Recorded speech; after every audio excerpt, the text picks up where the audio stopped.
Welcome to the Encore Audio Archives YouTube channel. I'm Taper Dave, and this is my channel. I've uploaded hundreds of talks here that I've recorded at meetings in West LA, and I've also recorded conventions starting in 2013. I've got a bunch of those up. And Walt and Mary Murray, the original owners of Encore Audio Archives, started the company in the 80s, and Walt recorded Joe and Charlie's and a bunch of stuff down in Vista, California. My sobriety date is June 20th of 1994. I hope you find something you like, so please like and subscribe to my channel and comment down below. If you want to hear something that I don't have or that you don't see, I'll see that I get it. Anyways, take care and have a great day if you want to. Well, I've heard our speaker talk before, and I'm really excited to announce him here because I loved his story and how he told it. So now our main speaker will share his experience, strength, and hope with us. Please join me in welcoming Scott F., who is originally from London, but now from Hollywood.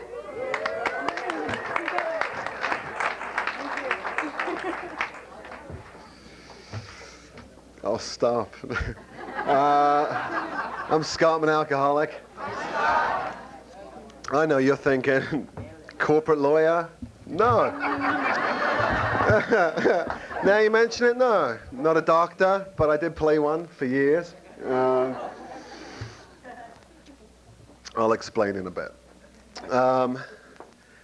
Thanks, Laura, for getting me out of the house, getting me down here, down to the beach community. I was, when we were sitting here before, and we do our little preamble. When we say, are there any other alcoholics present, really half the room shouldn't put their hands up, should they? Because rarely am I actually present, like, yeah, I'm here, maybe we should say, how many other alcoholics are here, and I found like the great goal in sobriety for me has been to learn how to be present, so I'll try and talk about that a little bit. God, I got a long time, don't I? Okay. So let's get one thing really clear. Alcohol is great. I love it. I make no apologies. And if it worked for me, I'd still do it. I'm not reborn.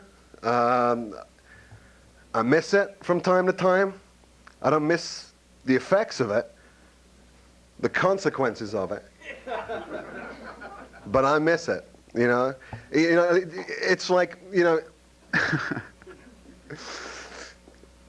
remember like your first love, whether you're in high school or whatever, and when she broke your heart and you wanted to die, or maybe it's just me, I don't know. And that's my relationship with alcohol. Was when we broke up, it was the hardest breakup I've ever had in my life. I mourned it for years. And you still think about that first love, and you realize, it was no good. Would have never worked. It was just really bad. I'm just romanticizing it. You just remember the good times when you were in the park and down on the beach. And, taking photos in that little photo booth, and you don't remember, wanting to die all the time because you were 20 years away from being in Al-Anon, and maybe I'm just mental, Well, that's my relationship with alcohol. It's like last night I found myself in a situation. All right, I play music for a living, okay?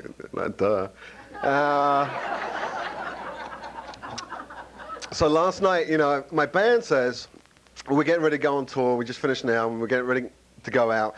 So I'm trying to bond with the band, right? But the band all use, except for me. There's me and like one roadie, and that's it. And I'm going out with these guys for a long time, and we'll be doing a lot of one-on-one meetings, and so they're like, come out with us, one of them owns a bar, and said, we're going to go to the bar and hang out, and I'm like, okay, I've been in a lot of bars sober, I'm good, I'm all right. So we go to the bar, and they say, okay, we're going to go in the back room. I'm like, immediately flag, you know, like, you know, but I'm a people pleaser, you know, so I said, oh yeah, let's go in the back room, you know. So we go in the back room, big table, suddenly everyone's doing blow. Everyone's doing blow, you know. This is like 1 a.m. There's huge lines. There's a lot of money being spent on blow. Apparently the blow industry, still doing well, you know, like, I wouldn't know firsthand, but apparently it hasn't, hasn't lost any steam, you know, and everyone's doing bullets, you know, they offer it to you and you're like, no, it's okay, but they're all really high, so 3 minutes later they offer it to you again, you know, and like, you know, and after about an hour of that, and my skin's crawling inside out, you know, I'm like, okay, I gotta go home, you know, this is not good.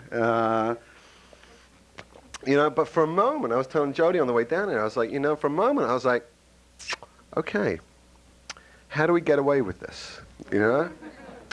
Because logically, this is bad, right? Logically, I understand that. But emotionally, I kind of want to do it, you know? I know where it's going to go, you know? But for right now, I want to join in, you know? I want to be a part of, you know?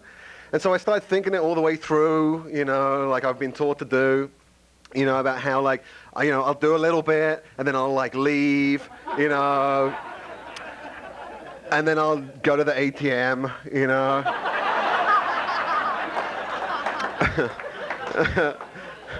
And then somehow I'll navigate to MacArthur Park, you know, and I'll get a little bit. Because you only buy a little bit, you know, because you're like, that's all I'm doing, you know, until about half an hour later where you're going back to buy another little bit, you know.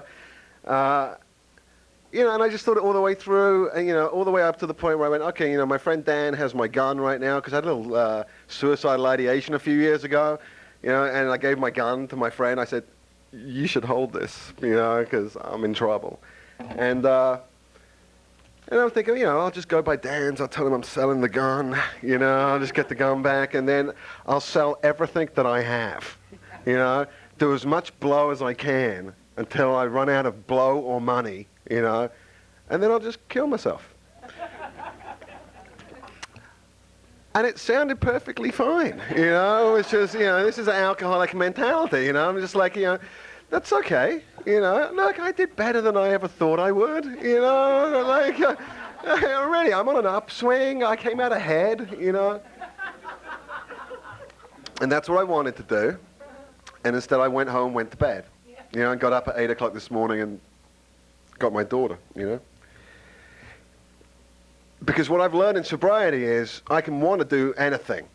There's a lot of things that I want to do, and what I do is the difference between staying sober and not. You know, I don't want to go to meetings. I don't like, I just don't like being told what to do. You know, but realistically, when I'm using, I'm being told what to do. You know, immediately. You know, so either way, I'm screwed. You know, I'm going to be told what to do whether I'm staying sober or whether I'm getting loaded. You know. And, you know, and I can whine about it and be like, well, you know, why am I an alcoholic, you know, and why do I think this way? And, like, you know, and there's a lot of people with, I don't know, cancer who would, like, give their left arm to just have alcoholism and be in recovery, you know? And it's all a matter of perspective. Although I do whine a lot, you know. I like it. It makes me feel at home, you know. I'm comfortable, you know. So,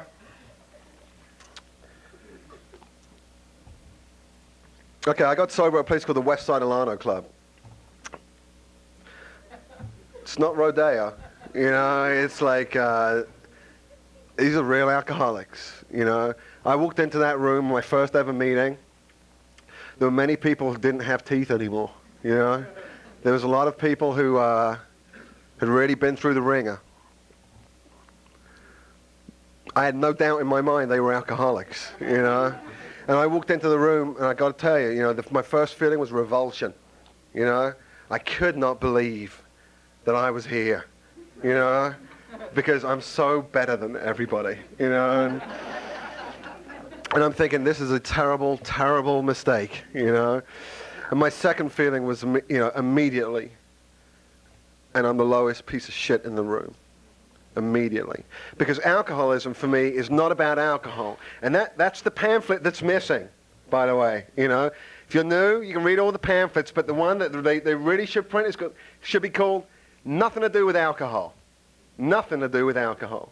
You know, alcoholism for me, you know, or drinking alcohol for me is a symptom. You know, that's all it is. That's how you know the problems are, you know. It's weird that I was like so attracted to blow last night because I don't really like things that make me stay awake for very long, you know. My addiction is to being asleep, you know. I like drinking because I pass out, you know. This, it's just too much. It's too much, you know. Sometimes I like overwhelm myself by thinking everything I have to do in my life, because I like to think that way, you know. I'm like, it's like, okay, I have to pay rent for years, you know.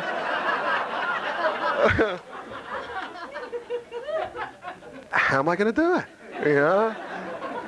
I have to like go to the doctor, you know, for years, you know.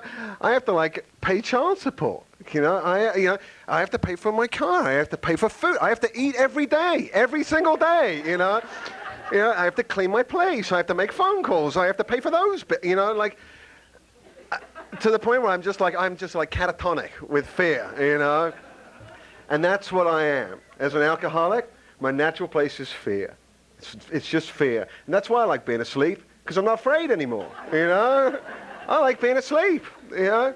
I can do it all day now with candy. You ever go and buy like $30 worth of candy and just eat it, you know, and just go into like a coma, you know? I'm happy there, you know. That's my happy place. I was in therapy once. They were like, you know, go to your happy place, and I'm like Charlie in the Chocolate Factory. That's my happy place.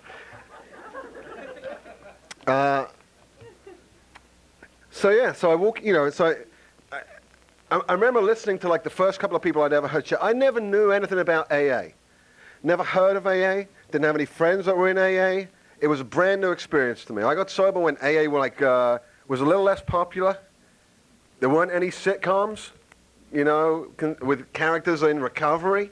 I'd never seen a bumper sticker, I don't think, you know, up until, you know, I got sober. Or maybe you just start noticing them when you get sober. But it was like the secret society, you know. And the feeling that I got was, this is where you'd all been hiding. Because up until that point, I just thought I was mental. Just thought that I was insane. I couldn't stop doing what I was doing. It didn't matter what was on the line. It didn't matter where I had to be. The consequences didn't matter. And I couldn't stop doing it. And I knew I was smarter than that, and it baffled me. It just baffled me. Every time I get arrested, I go, don't get arrested again. You know, like, learn from your mistakes, you know. And then I get arrested again, you know. And it just, I couldn't understand it. And I didn't know that I had a disease. I didn't understand that I had this compulsion to drink.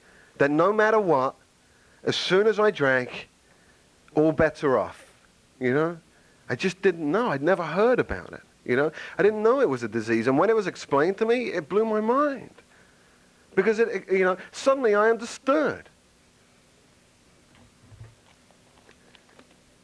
I didn't like it, but I understood, you know. But I couldn't stop doing what I was doing, you know. And I heard the first couple of people speak, you know, or share from the podium. My first meeting was a men's stag. Very disappointing, by the way. Haven't been back to one since, you know. What's to look at, you know? And so, you know, and I remember I'm at the meeting, and I'm like, okay, just try and listen, you know. Guy gets up, he starts sharing about something really minor, like parking tickets, something like that, you know. He's very angry, you know, very frustrated, begins to cry at the podium. I am mortified. You know? I'm looking around the room. I'm like, can you believe this? You know? He's a grown man. You know? He's crying. And he's not even crying to try and get laid, you know, because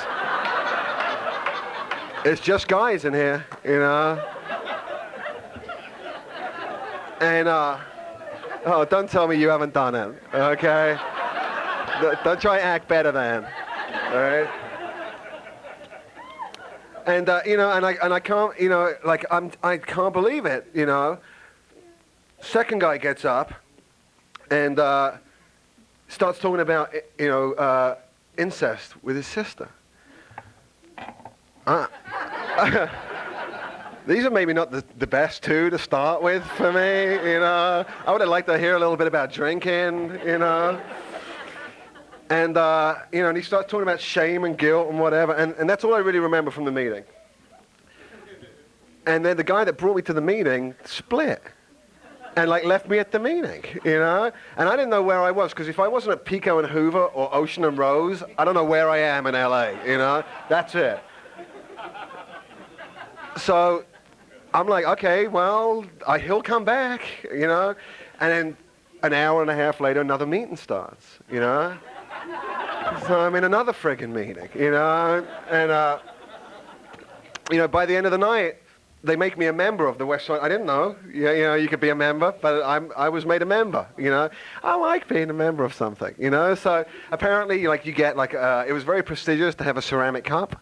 That was very, you know, that was a really big thing back in the 80s, let me tell you, you know, like, you definitely felt better then. When everyone else is using their styrofoam cups, you're like, ah.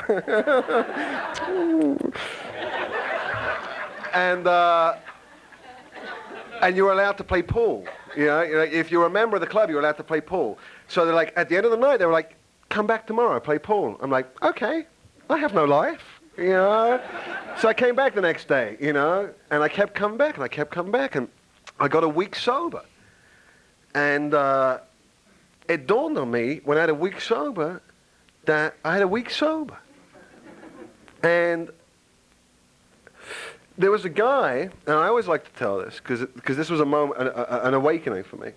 There was a guy who had as many days as I did. We were the only two in the West Side of London Club, you know. It's like I had a day, he had a day. We had 2 days, you know, like, he was like, he didn't know, but he was like my road buddy, you know, and after a week, he wasn't there. And I said, you know, I casually mentioned to someone, I said, you know, where's so-and-so? Do you know where he is? And they said, oh, he's out. I'm like, out? You know, like, oh yeah, he's like in and out and in and out. He gets a week, he gets a few days, and I'm like, you can go out, you know? Never even dawned on me, you know? Like, I was in, you know?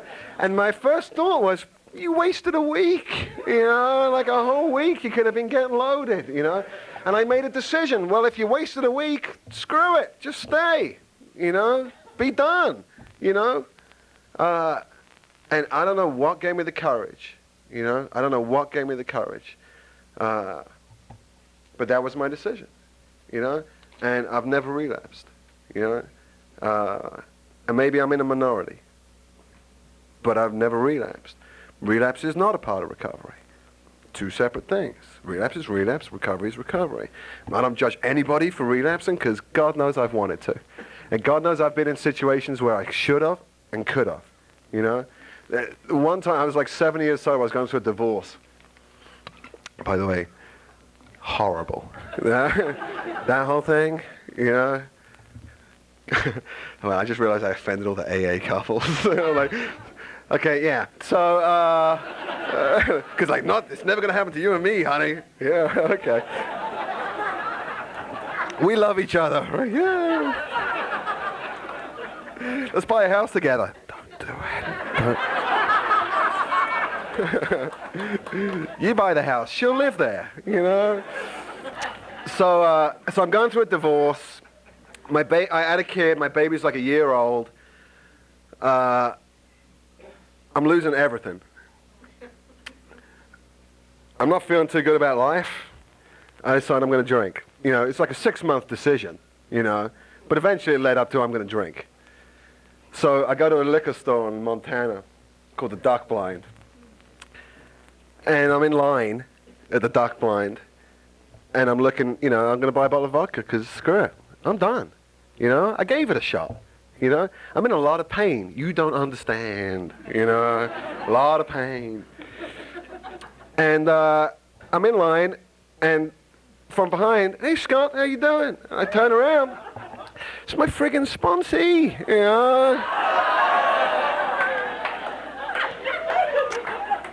I'm like, hey John. Good to see you. It's like, what are you doing? Oh, I'm just getting some gum. Got some gum, please. It's like, you want to go to 26th and Broadway? I'm like, yeah, let's go. And I went to the meeting. Tell me that's not God. Tell me that's not God. I don't judge anyone that's relapsed, because this is hard. Staying sober is hard. And staying sober is hard mainly for the following reasons. You got to be honest. And I'm not talking about being honest with you because whatever, like, I don't need to tell you everything that's going on with me, But you got to be honest with yourself. And that's hard.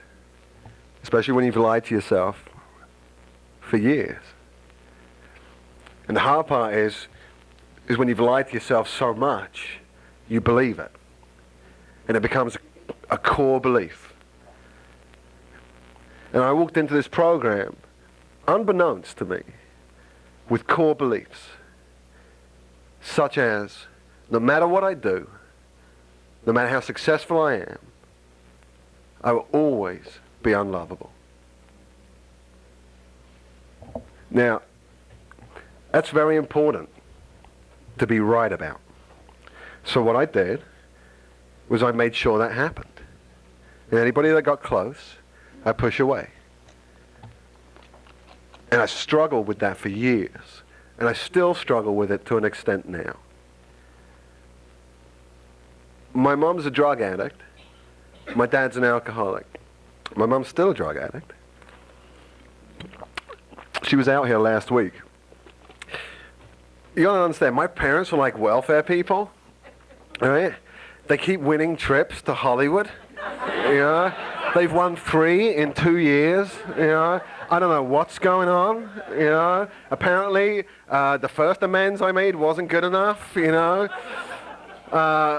So she won yet another trip, on TV, So she came out here last week, and I got a big dose of, oh, Scott, that's why you are like you are. Okay.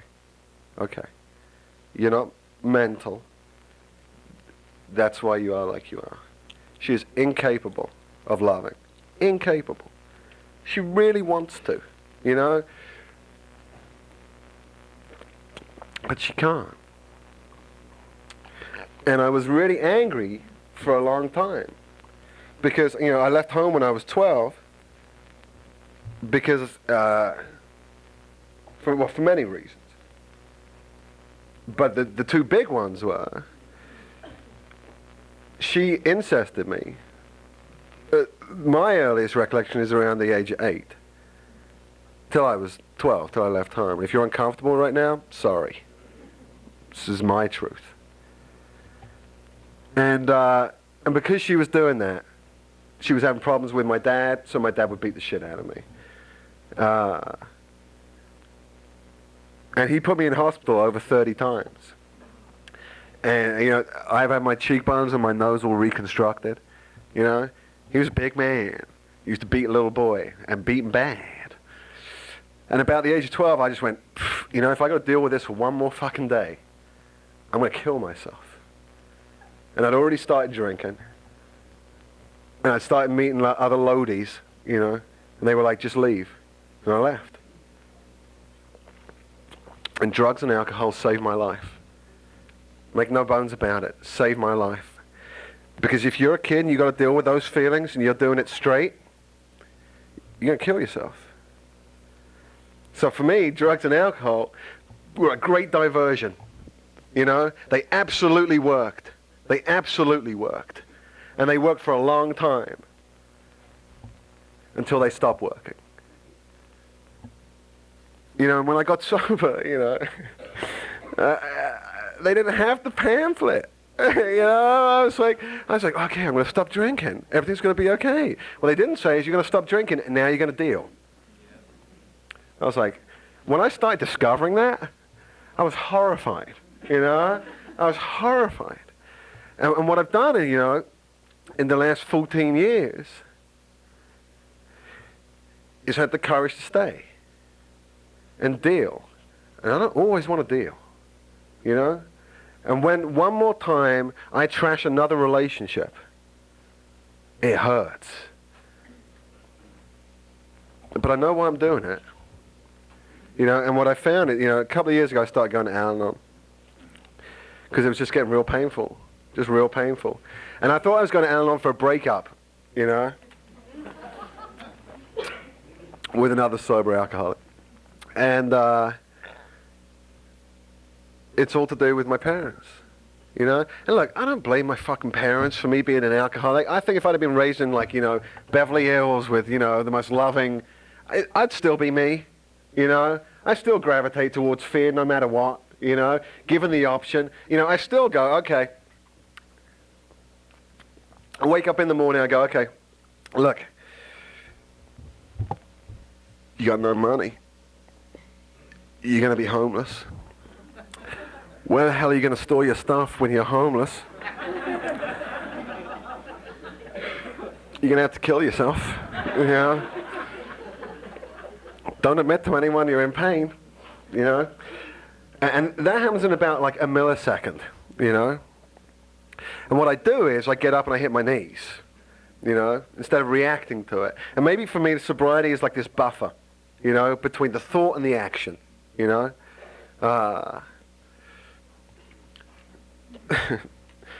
So my disease talks to me. I'll give you an idea.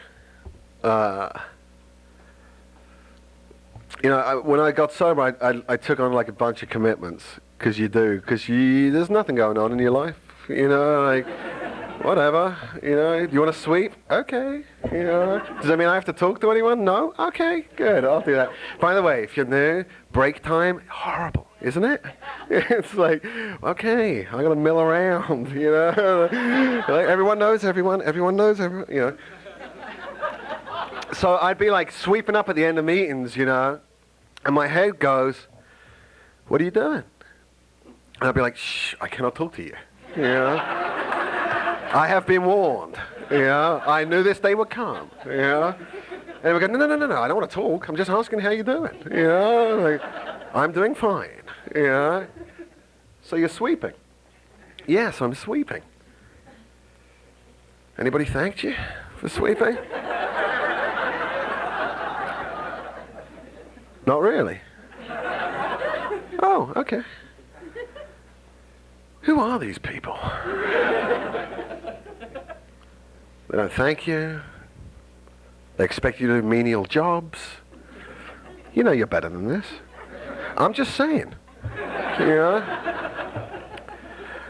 Look, I don't want to get loaded. I'm not saying let's get loaded. I'm just saying, look where you are.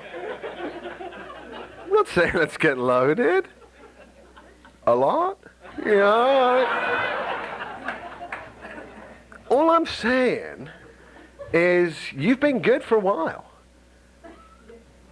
And you never really had a problem with pot, did you? You know, I mean, let's be honest, it's pot.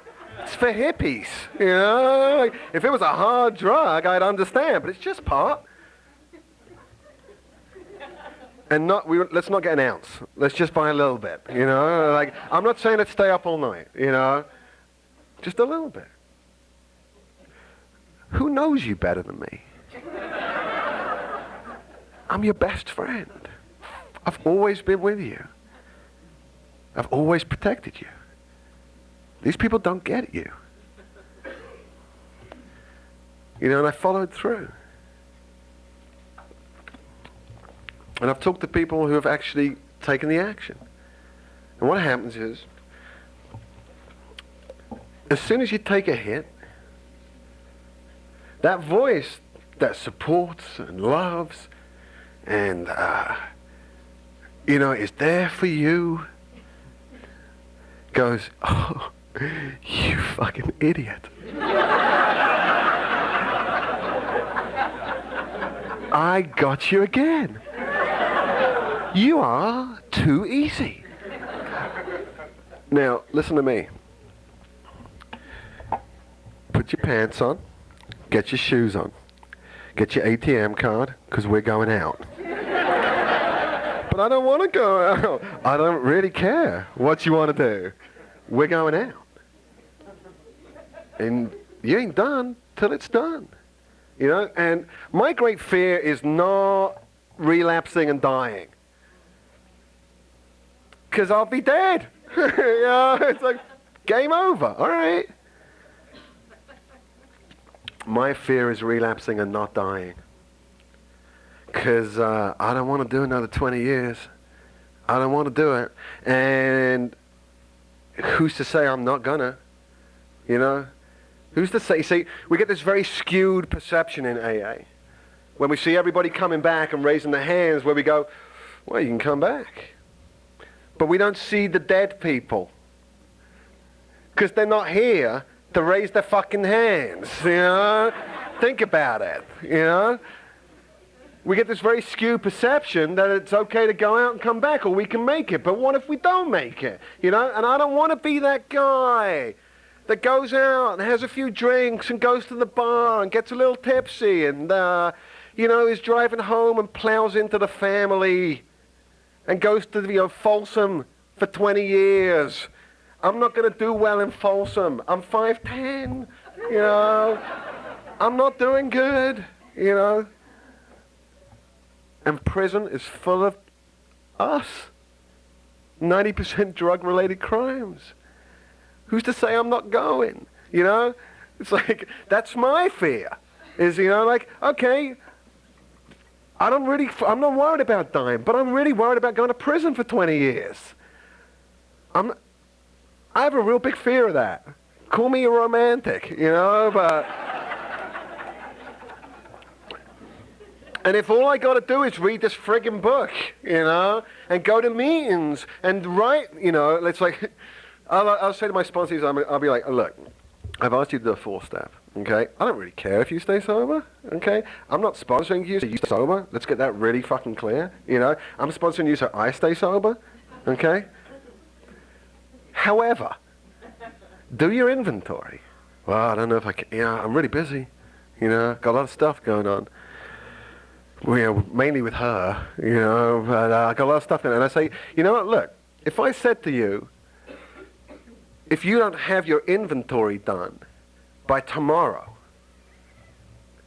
you're going to go to prison for the rest of your life. Would you have it done? And of course they would, right? And somehow, alcoholics value their freedom more than their own lives.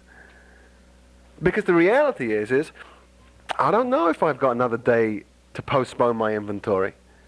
I don't know if I got another day to wait until I want to discover God.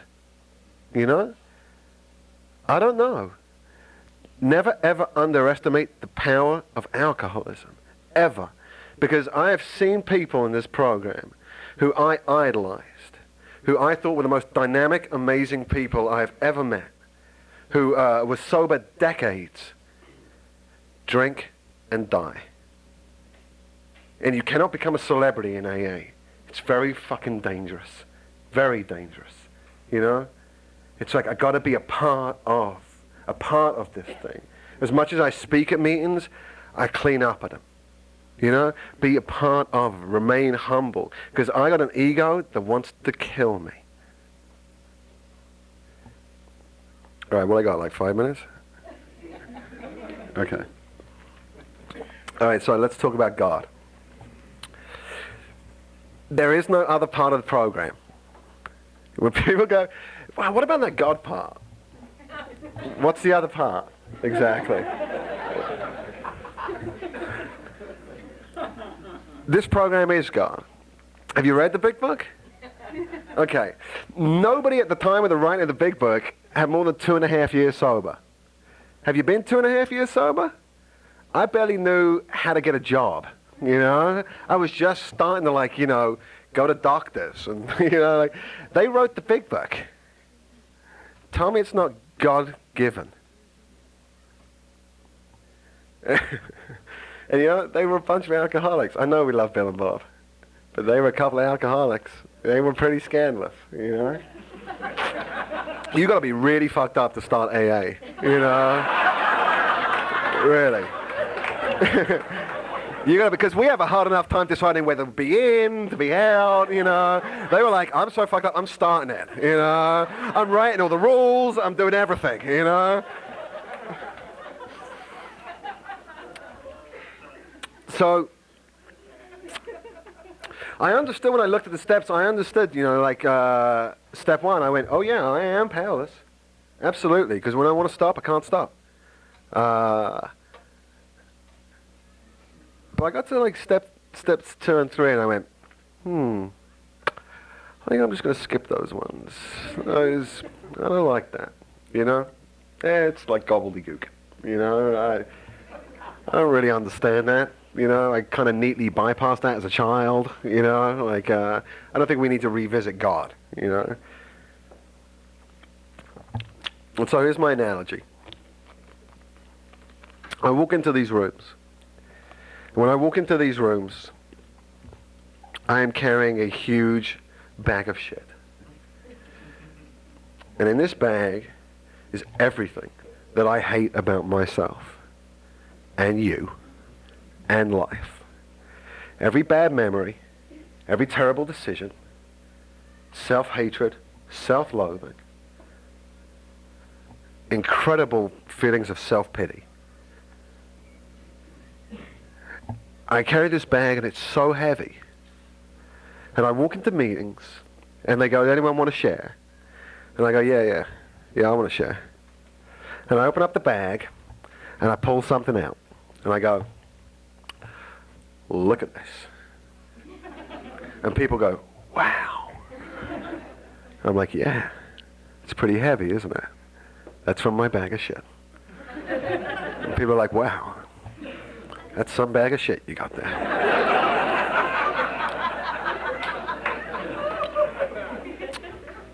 I go, yeah. And I put it back in the bag, and I go to another meeting. And they go, does anyone want to share? I go, oh yeah. Because now I'm getting the hang of sharing. And I open up the bag and I pull something else out the bag and I go, oh, you thought that was bad? Look at this. And people are like, okay. You know? Getting a little tired of the bag of shit. You know, whenever you're leading meetings, there's always that guy. It's always depressing. You know, and he's like, anyone want to share? And he's like, yes! And you're like, anybody else want to share? Anybody at all? Really, anybody? You know? And I carry this bag with me, and I've been carrying it all my life, you know? And that's how we can spot the newcomers, because they're hunched over, you know, with this huge bag. And deep in their sobriety, many people will not let go of this bag. And it's killing me. This bag is killing me. Because I want to be right, but I don't want to be happy. But in this bag is everything I hate about myself, and I can prove it. And I need to be right more than I need to be happy. And it's just sad. And I get to step 3 because I'm dying. And God says, all right, Scott, look, I got a bag for you right here. And in this bag is everything you ever wanted. Everything you look for in a needle, everything you look for in a bottle. Everything you ever wanted. You know, freedom from self, you know, love, the ability to love and be loved. You know, the ability to have employment, the ability to be respected by your peers. Everything you've ever wanted is in this bag. And it's for you. And I go, can I look in the bag? And God's like, no, you know? And I'm like, well, I just, you know, I need to look in the bag. And God's like, look, I'm God, you know, I'm not going to lie, you know, I got nothing to gain here, you know. And I go, so what you're telling me is in that bag is everything I've ever wanted, right? And you promised me that, right? And in my bag is shit, right? It's a bag of shit, right? And God's like, right. And I go, okay, well, give me the bag. He said, whoa, whoa, whoa, whoa, whoa, whoa, whoa.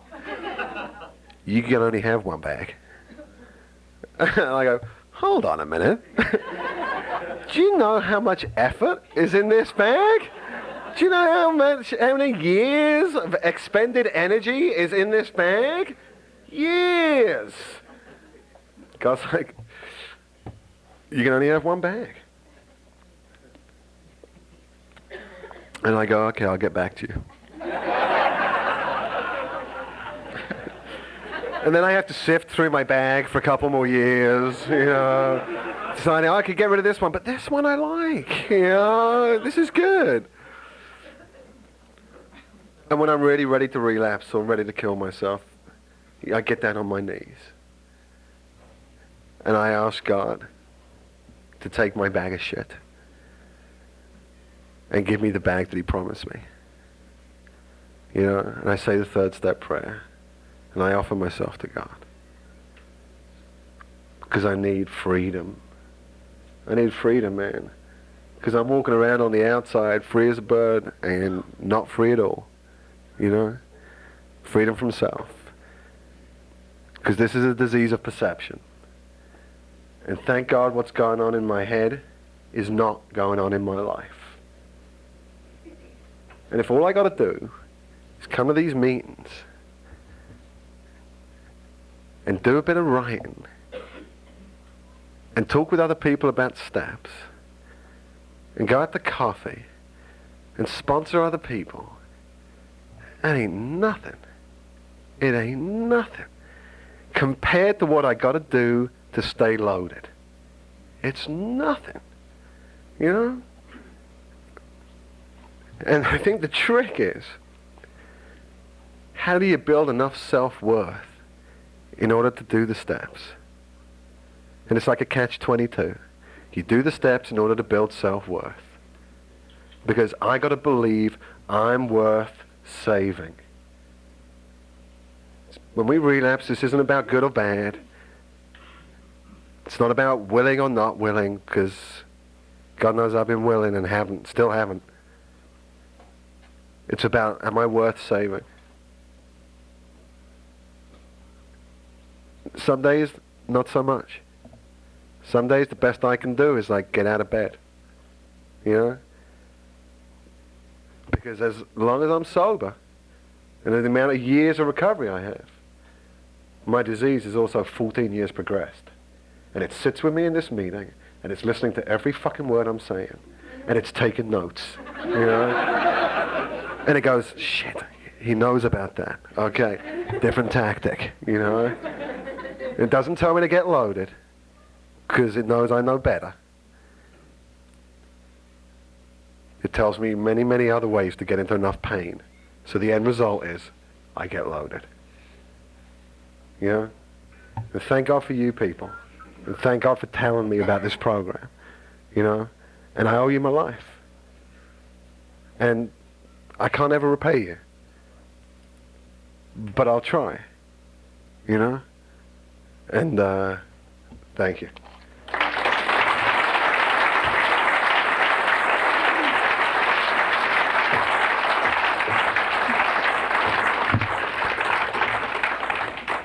Sorry to interrupt your viewing. Taper Dave here. Just wanted to take a second to ask you to like and subscribe to my channel. Let me know if you like what you're listening. I've got some very good talks here, and this one's a great one. Just curious, do you think this is better than Zoom? Tell me what you think. Okay, this is how I prepare my drone for launching. I like to do it inside the cab of my truck so I'm not standing outside in the weather. to install the joysticks for control, up and down, right and left, powered on.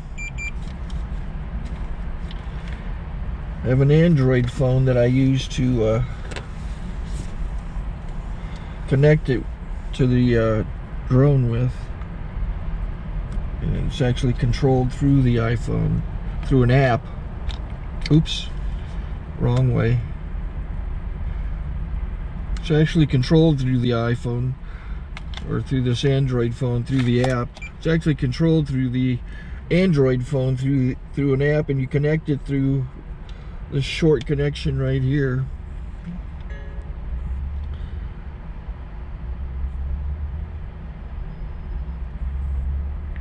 Remote control connected. Remote control's connected. So I pull out the drone. I have to extend the legs. Long legs extended first, then the short legs. Remove the gimbal protector.